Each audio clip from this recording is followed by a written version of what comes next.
Hello learner, welcome to Manifested e-learning platform. My name is F.A. Emlyn Nguri, a practitioner within the financial services industry in Kenya. We are learning about execution of portfolio decisions. The focus of today's class is the costs of trading. Let me walk you through of what we're going to look at under costs of trading. We are going to start off by learning about the characteristics of a liquid market, and obviously the characteristics of an illiquid market will be the contrary views or the contrary points of what we'll be able to learn. And then we'll be able to look at the types of costs with the focus on costs of trading. I'll be able to walk you through the implicit costs and the explicit costs there. So to start us off, like I've just explained, we are going to learn about the characteristics of a liquid market.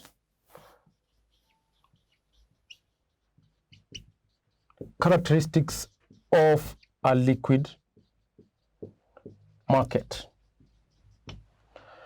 Why is it important? Because you're learning this topic of execution of portfolio decisions, we need to know what would be the best time to actually trade a security. In this case, I'm not specific about the participating in the stock market. I'm talking also about the fixed income market. So it is important for us to learn about the characteristics of a liquid market so that we can be able to know when not to trade. So the first characteristic of a liquid market is that there are large numbers of buyers and sellers in the market. Large numbers of buyers and sellers in the market. What are we saying? We are talking about participants. Compare a scenario like so, when this is the market that is existing, when there are few participants in the market, they have like an authority in terms of controlling the market prices of securities. So they have an influence in saying that this stock over here is going to actually cost them 300 shillings or 500 shillings. But compare that scenario where you have many players, buyers and sellers in the market like that. It's only the prices of securities or the prices of assets are going to be dictated by this common graph that you know. This is, of course, price. This is time, demand and supply curve. And there is this equilibrium price that is going to be arrived at, that the price at which both buyers and sellers agree that they'll be able to actually trade the security. So if there are a large number of buyers and sellers in the market like this, then it means that that market, the prices of securities or the prices of assets will fully reflect all available information pertaining to that security. So that's what I'm saying, that first characteristic is that there has to be a large number of buyers and sellers in the market. Number two, we are saying that investment characteristics, so investment characteristics are diverse, or investors' characteristics are diverse. Investor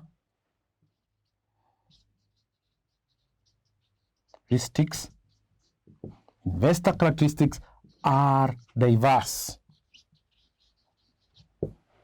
What do you mean? That investors have got choices to choose from. The same way you'd be able to walk into a hotel that has got a buffet and pick the choicest pieces from what you feel is going to really help your body. So you'd be able to pick, maybe say fish fillet over here, you'd be able to pick maybe the brown ugali like that, and you'd be able to pick also some greens so that it can be able to actually satisfy, first of all, your inner self, in terms of satisfy your stomach, and number two, is going to be beneficial to the functioning of your body. So in a similar manner, we're saying that investor characteristics are diverse. They can be able to choose these securities like that, or these asset classes based on what they feel is going to be beneficial to them. So we're saying they could be able to choose equities. They be able to also choose alternative investments. And of course, alternative investments have got 5 asset classes over there. We are talking about hedge funds, private equity, we're talking about real assets, we're talking about commodities and structured products. Those are the 5 asset classes under alternative investments. Then we're also saying you can also choose from fixed income. You can be able to also choose from other asset classes that be able to satisfy your objective. That is what we're saying, that investor characteristics are diverse. As well, we're also saying that one investor may decide to select equities because it actually satisfies their objectives. Other investors can be able to choose alternative investment. So their characteristics are diverse, are different, and are driven by behavioral biases there. Number 3, we can say that they can be one of the characteristics of a liquid market is that the convenience trading platform.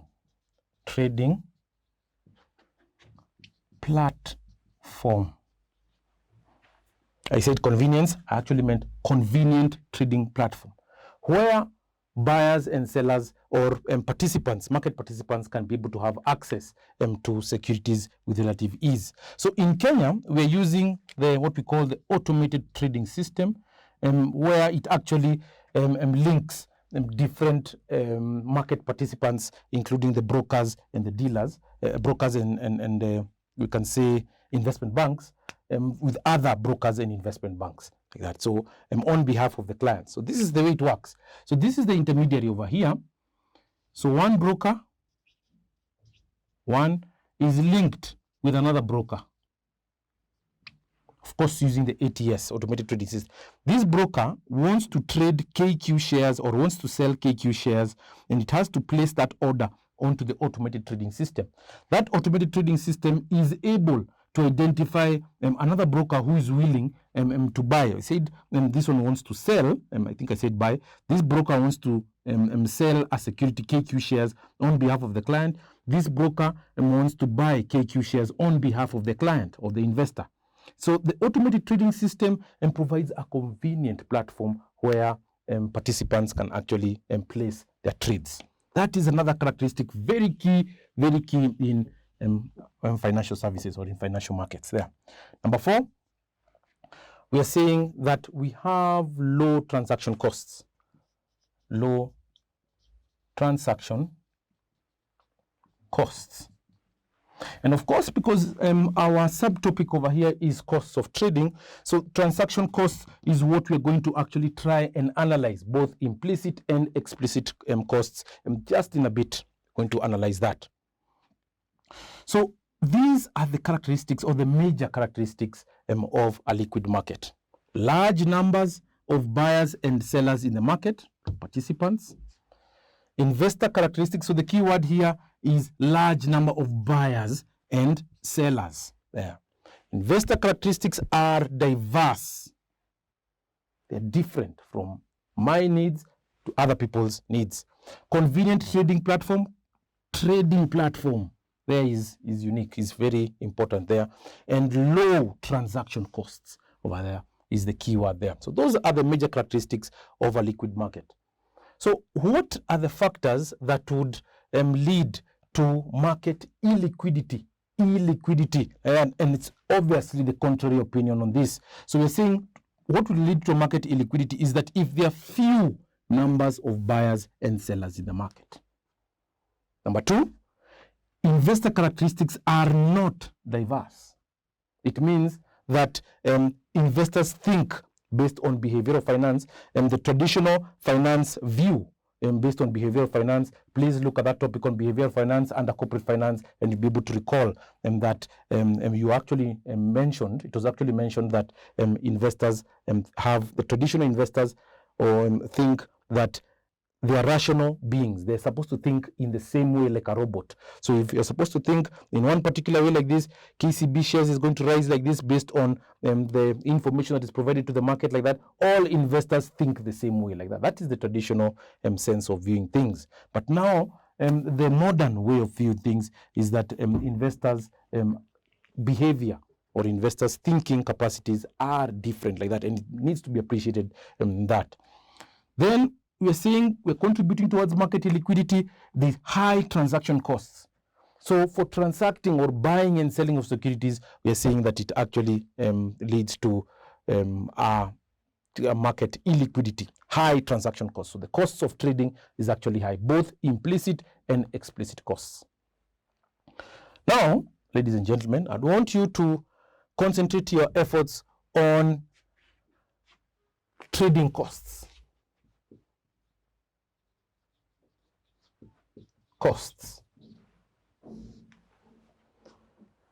I want to mention to you that there are two types of costs that portfolio managers or players within the financial services industry actually incur. The first cost is implicit cost. One, implicit cost. Implicit costs. And these implicit costs are considered to be indirect costs.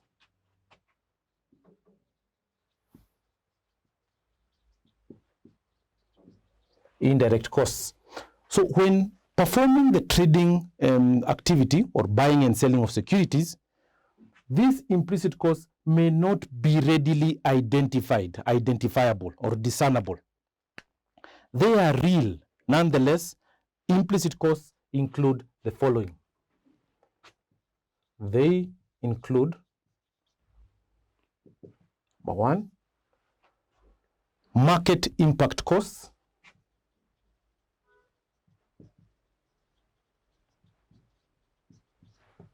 Number two, we're talking about the bid-ask spread, which we already learned earlier on.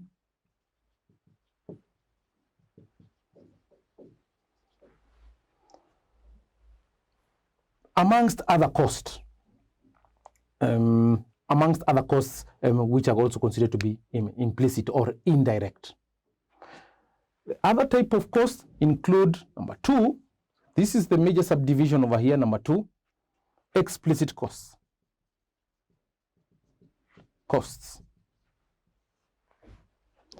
And we are saying that explicit costs are direct costs of trading, such as brokerage commission, stamp duty, and the rest. These are direct costs, and they are readily discernible, or they are actually impact on the trading activity. We are saying that when you buy a security, they are direct. You are charged a commission, you're charged by fees, you're charged amongst other things to facilitate the trading to be executed, or to facilitate the trade to be executed. They are direct costs and include, number one, we're talking about commissions. Number two, stamp duty. Number three, we're also talking about taxes. If you recall, about 5 to 6 years ago, the government in Kenya had tried to implement what we call the capital gains taxes over here. So an example of this is CGT. It was a common word during that period. Capital gains tax is a form of taxes. Of course, it was scrapped out here in Kenya, but in fixed income investments, it's still there. And that's why you still see me actually listing it right over here. And once we have looked at the difference between implicit and explicit costs, we can move on. Try to analyze the types of costs based on looking at two methods that can mention, or that can be able to help us try and analyze the trading costs. So analysis of trading costs. Analysis of trading costs. The first cost, But the first analysis or the first method is using the volume weighted average price, or VWAP. And number two is implementation shortfall. That. So I'll move on this other side so that we can be able to start with number one. VWAP. This is just a volume weighted average method used to analyze trading costs. And I'll be able to demonstrate to you shortly how we compute the volume weighted average price. So I'll read for you this example. It reads as follows. At 10 a.m., 100 shares trade at 12.11. At 1 p.m., 300 shares trade at 12 shillings. At 2 p.m., 600 shares trade at 11.75. Calculate the volume weighted average price. And in terms of the information given to us, I will just guide you shortly to compute the VWAP. And we are saying that at 10 a.m., 100 shares trade at 12.11, like that. So the total number of shares is how much? So we have 100 shares trading at 10 a.m. Then we need to add the number of shares that trade at 1 p.m. That is 300 shares. And as well, we need to also add the number of shares that traded at 2 p.m., 600 shares. So this is 6 plus 4, which is 1,000 shares. Agreed? Yes. So in computing the VWAP, we will just pick 100 divided by the total value multiplied by the price at which it actually traded at 10 a.m. 12.11 plus, next will be 300 over 1,000 times the price at which it traded, 12 shillings, plus finally 600 shares, 600 over 1,000 times what price? Times 11.75. Times 11.75. That. And I'll just get my calculator.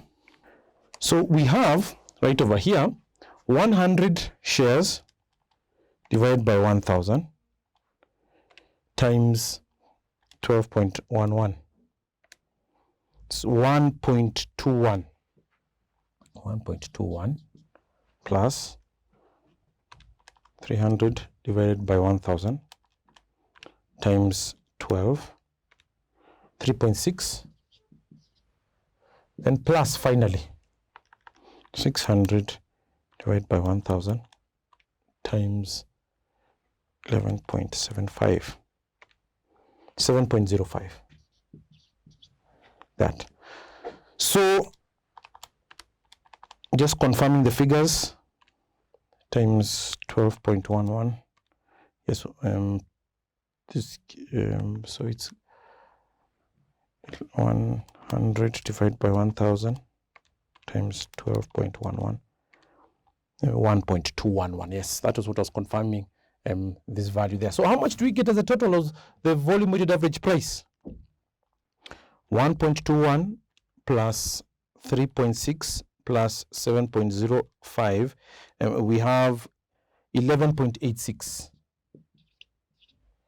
That is what we're saying is the volume weighted average price. And based on our computation over here, you can clearly see that the volume weighted average price is a weighted average, of the execution prices as used right over here. And at the end of this lesson, I will be able to give you examples for you to be able to go and try. They're fairly straightforward. They shouldn't be able to actually disturb you in terms of the computation. Volume weighted average price being a volume weighted average computation. And like probably I may have mentioned or may not have mentioned this, that implicit costs are computed based on the mid-quote, like the way we had done in our previous lesson, still under execution of portfolio decisions. So implicit costs, we're going to use the mid-quote and of course, which is going to assist us to calculate the effective spread for either a buy order or for a sell order there. The next analysis or analytical tool is the implementation shortfall. Implementation shortfall. Number 2. Now, the implementation shortfall can be broken down into subsets or constituent elements. The constituent elements, number 1, what I usually like using, I like using mnemonics to try and assist me to recall them. So number 1 is, or over here I can be able to put the mnemonic right down over here, ERDM. The explicit costs, the realized profit and loss, delay costs, then missed trade opportunity costs right there. Explicit costs,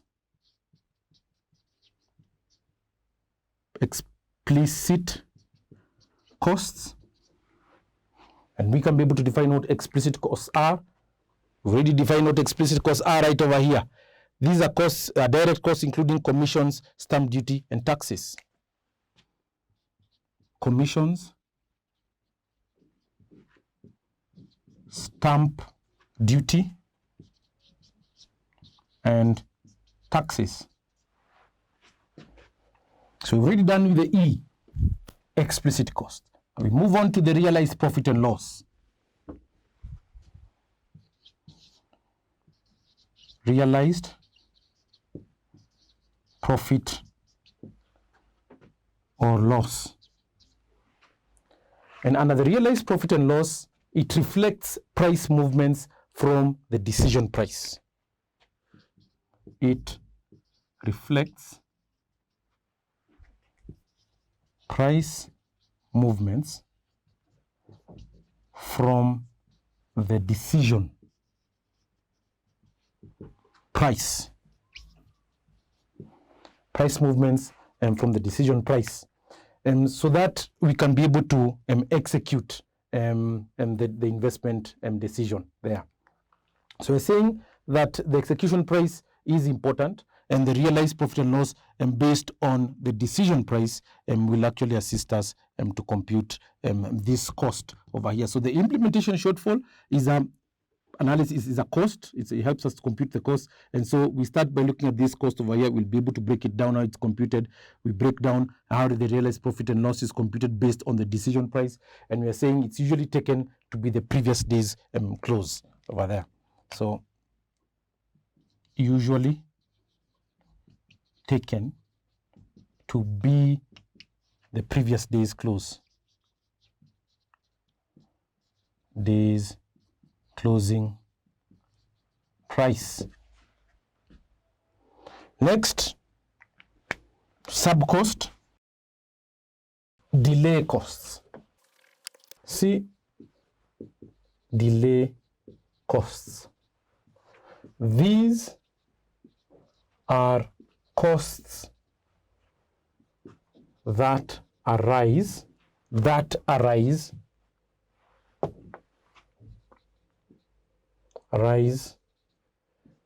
due to delay in execution.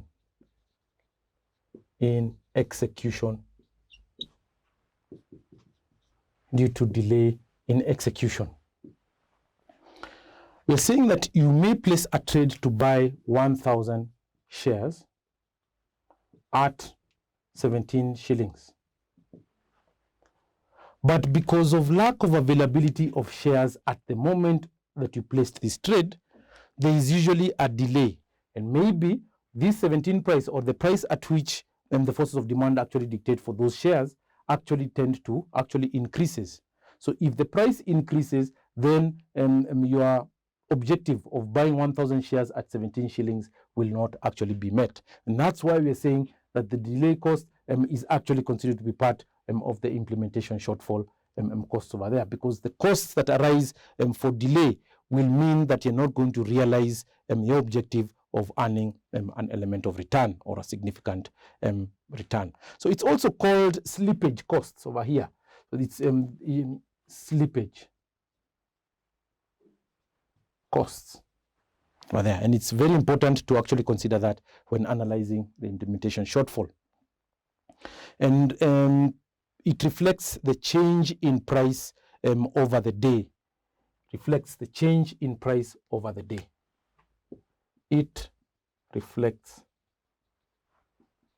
the change in price within the day. Change in price within the day, like that. And then when the order is not executed, yes. When the order is not executed. Like that. That's the delay costs. Very important. Then we can move on to D. Remember the mnemonic was ERDM.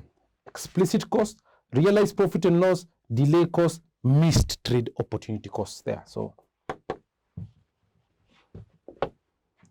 missed trade opportunity cost.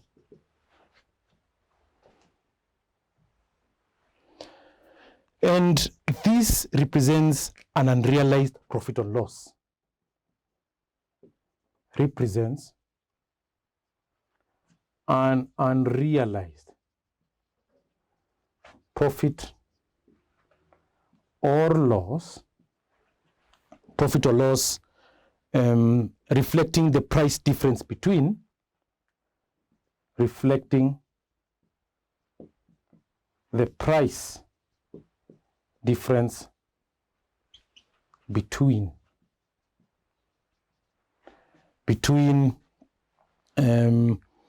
the trade cancellation price, trade cancellation price, and the original benchmark price, and the original benchmark price. So missed trade opportunity cost, you're saying that this represents an unrealized profit or loss reflecting the price difference between the trade cancellation price and the original benchmark price there. So these are the key words there: trade cancellation price and benchmark price there. And this obviously is based on the amount of the order. This is based on the amount of the order that was not filled. It is based on the amount of the order that was not filled. And that's why I've written it in blue. It is based on the amount of the order that was not filled or that wasn't filled there. Having looked at the components or the constructs of implementation shortfall, we need to look at the formulae of how to compute the implementation shortfall. And so, formulae for computing IS, implementation shortfall.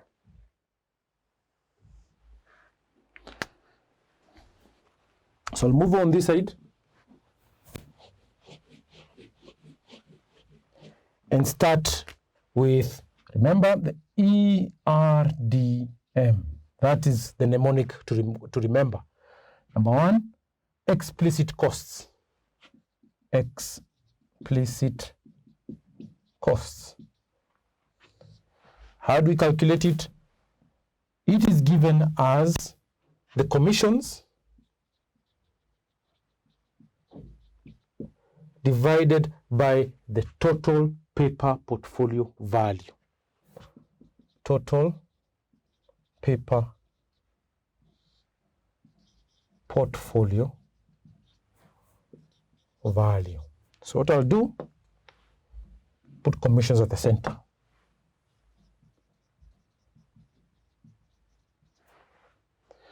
Commissions divided by total paper portfolio value is what we can use to compute the explicit costs. Number 2, realized profit and loss, R. So E is done the R.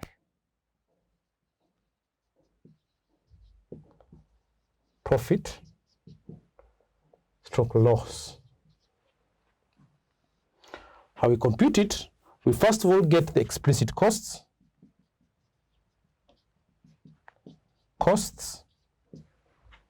And then we less the realized price, the realized decrease in price, realized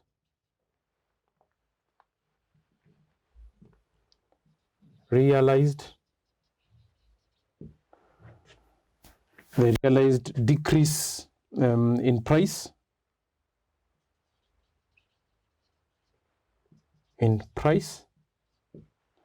divided by, or rather because of issues of space constraint, I'll try and because there's an additional part that I need to put up on this other side, so you'll excuse me for that. So I'll push it back on this side over here.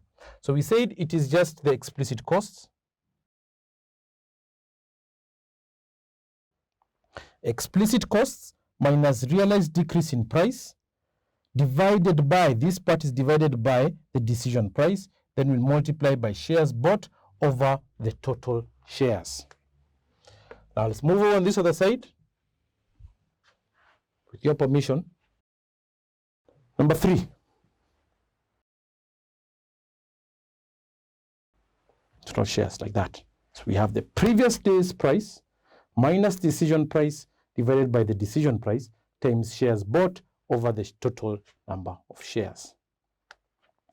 Now, moving over on this other side, and you can see from our mnemonic right over here, we've looked at delay costs. Now, finally, we look at the missed trade opportunity cost. Number 4, missed trade opportunity cost.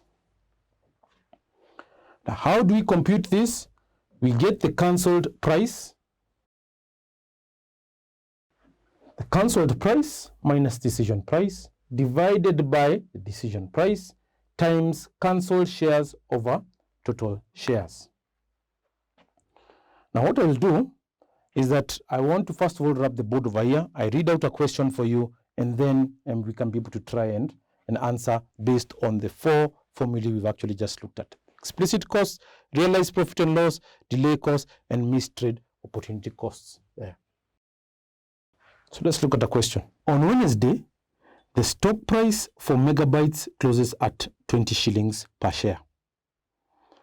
On Thursday, before the market opens, the portfolio manager delays to buy megabytes and submits a limit order for 1,000 shares at 19.95 per share.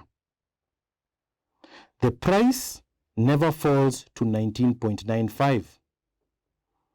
This means that the order expires unfilled and the stock market closes at 20.05.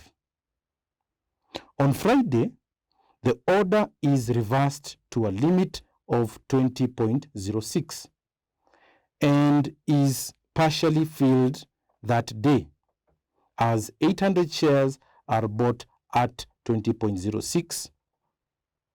The commission for this trade is 18 shillings. The stock closes at 20.09 and the trades for the remaining 200 shares is cancelled. Required, calculate the implementation shortfall. So what I want you to note down there, as you can see from that note there, is that the decision price or strike price is the market price of the security at the time the decision to trade is made. And when the market was closed, the decision was made to trade at a price of 20 shillings. That is what I want you to note, as you can be able to see right down there. And for us to compute the ERDM, explicit cost, realized profit and loss, delay costs, and missed trade opportunity costs, we need just to use the formulae. So we start solution.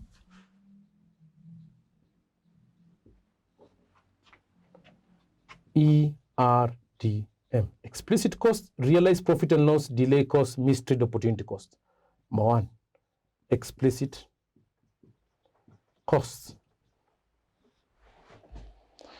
The formula, as you can be able to see on this far end right here, the formula is commissions divided by total paper portfolio value.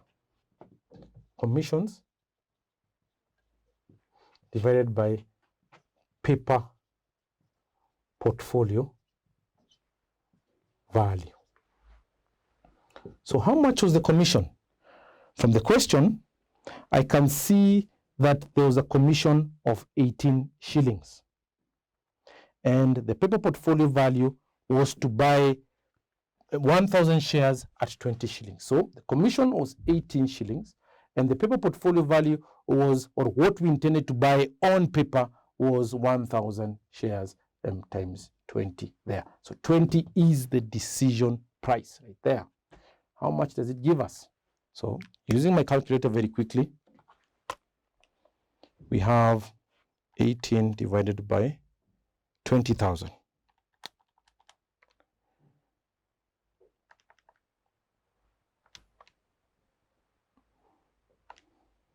Sorry, just a second. 18, yes, 18 divided by 20,000. 3, 2. So it's 0.009, or we can say it is 0.09%. 0.09%. Number two is to compute the realized profit and loss. So E is done, now it's R. Profit, loss. Formula is shown to you right over here. It's the explicit cost minus realized decrease in price divided by the decision price times shares bought and divided by the total shares. So it's explicit costs. And put it in short form. Explicit costs minus the realized decrease in price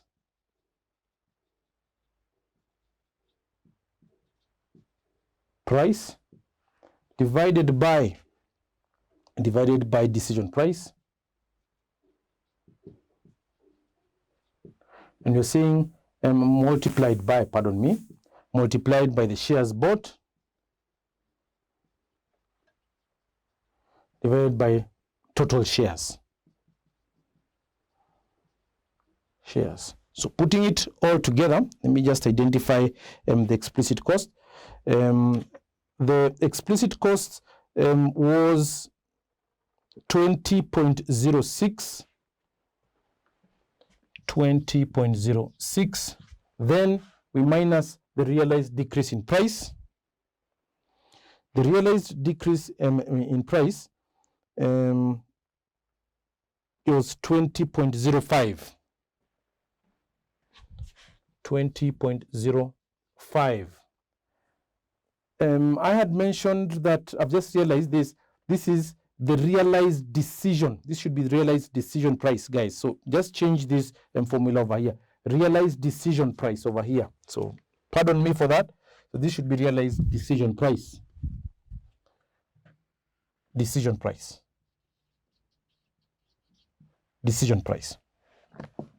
So the realized decision price was 20.05. The decision to trade was made at 20.05, and then the decision price given to us there was the 20 shillings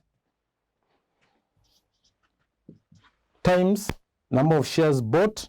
How much was bought over there from the question? I can see the number of shares bought was 800 shares divided by 1,000 shares. Yes, 800 shares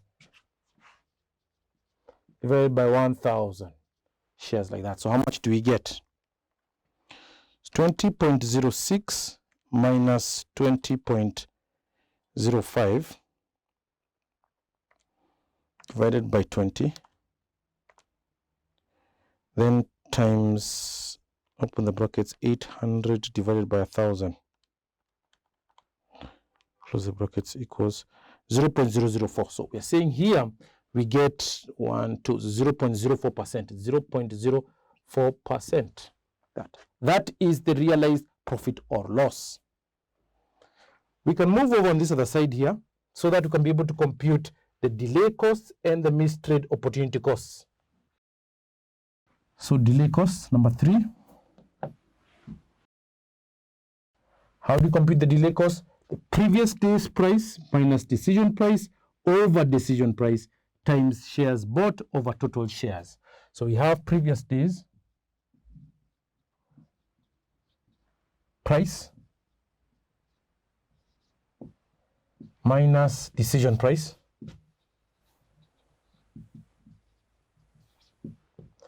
all over decision price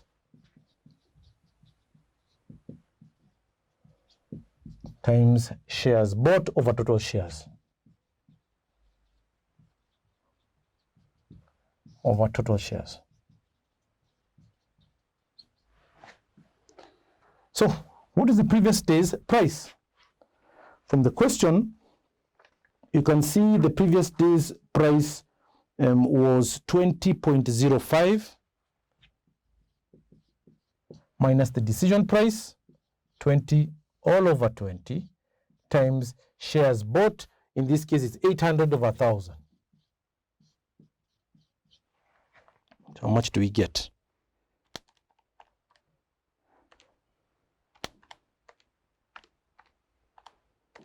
Times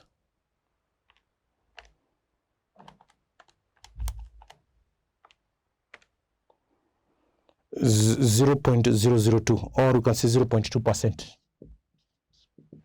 That finally, number 4, is missed trade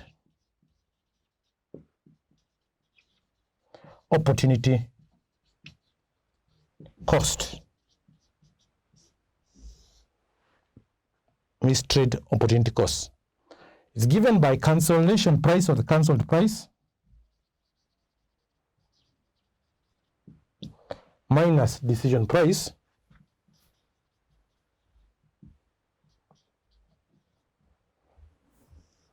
all over decision price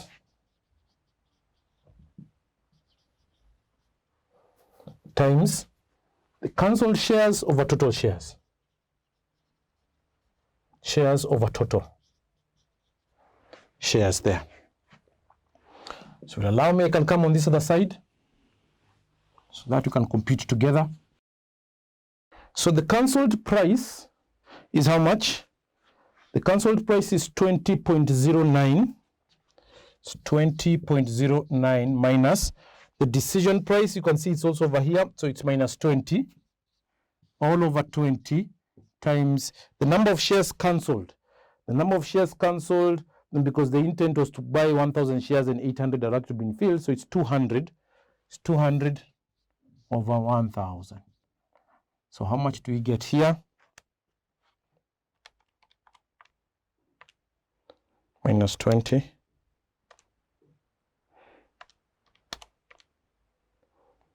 times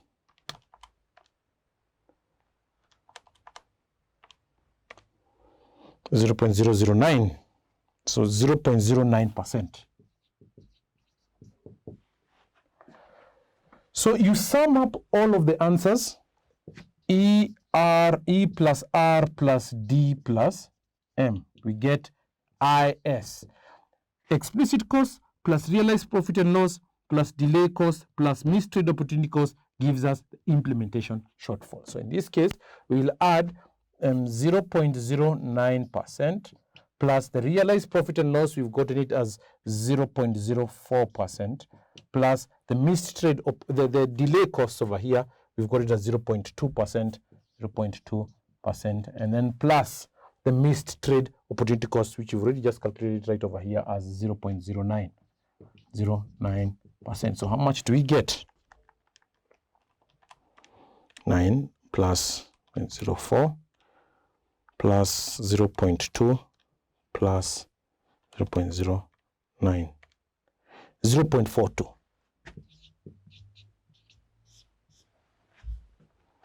It seems a mouthful, ladies and gentlemen, but I have a shortcut for you. A shortcut method that won't even take you more than 5 minutes. Of course, I'll have to take a bit more than 5 minutes to explain it, but the moment you understand that, you don't have to go through all of these steps to compute the explicit costs, realized profit and loss, delay costs, and so on and so forth, whatever. So let's dive right into it. So what we're supposed to first of all do is to first of all try and identify the paper portfolio value. So the amount invested in paper portfolio value is how much? What did we intend to buy on paper? On paper. And we compare with what was actually purchased. So paper portfolio.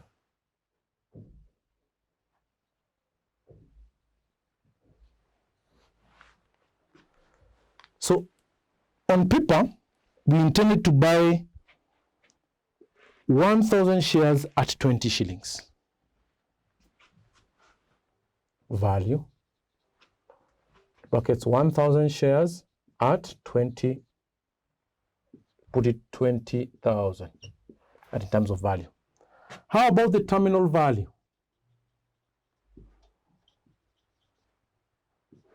At the end of the period, or from some period moving forward right over there, what is the terminal value?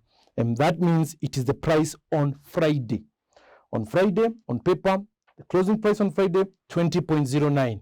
So 20.09, so 1,000 shares, 20.09. Over here, 20,090. That. So you get the difference. So we subtract upwards, the terminal value minus the value over here. So difference over here, 90. Because we're subtracting upwards, that direction. Then, once we've determined the paper portfolio, we get the real portfolio.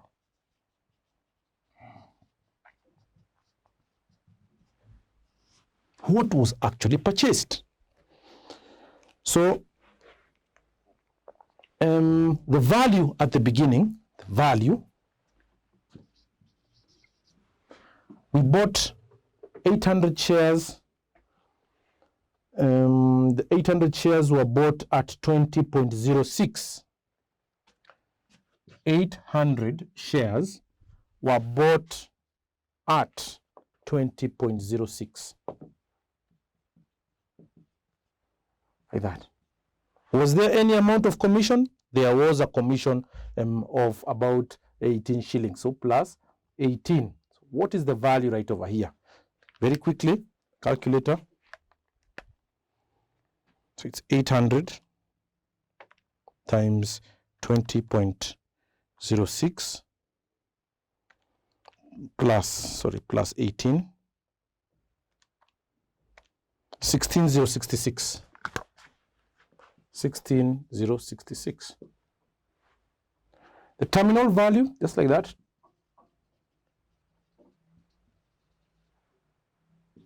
At the end of the period, that's on Friday, moving forward, the terminal value was 800 shares at 20.09. 800 shares. It's the same 800. 800, 20.09 at the end of Friday, on Friday's price. 800 times 0.09. 16,072. Difference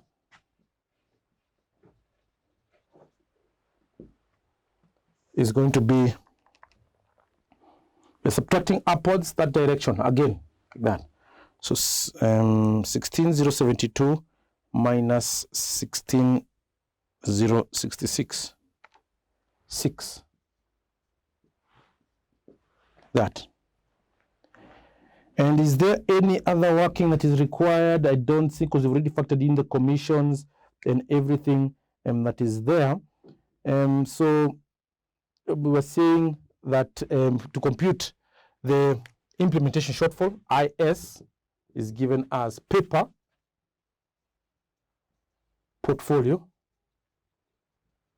gain stroke loss minus real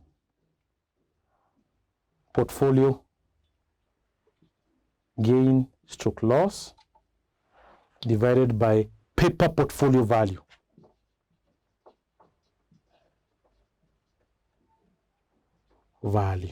So in this case, paper portfolio gain or loss, that one, minus real portfolio gain or loss, that one, divided by paper portfolio value. The paper portfolio value is this one over here, 20,000. Let's see whether they get the same as that.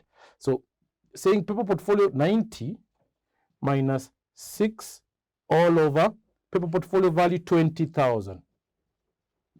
That value right there. So let's see whether we'll get the same as the longer method that we've used before. So it's 90 minus 6 equals divided by 20, 0.0042, or you put 0.42%. And you can see this answer right over here and this answer right over here. You can see it, guys. This should also be in percentage, because of course I've written here percentage, so it should also be in percent. 0.42 and the 0.42 over here gives us the same answer there.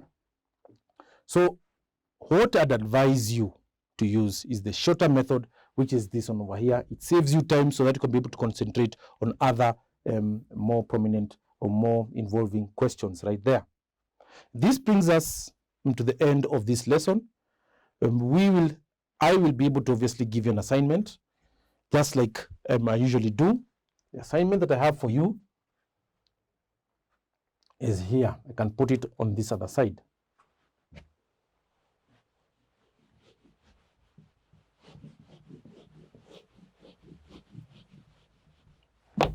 Assignment.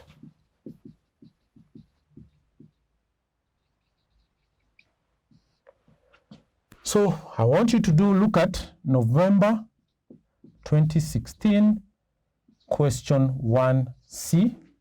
That's number 1. Number 2, I also want you to look at November 2017, question 3B, part 2. That. And finally, I'd want you to have a look at November 2015 5C.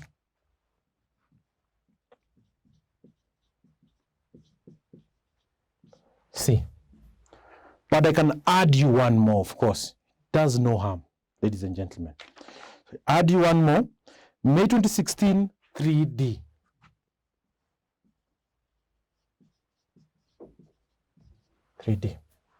The assignment I have for you, November 2016 1C, November 2017 3B part 2, November 2015 question 5C, and finally May 2016 3D.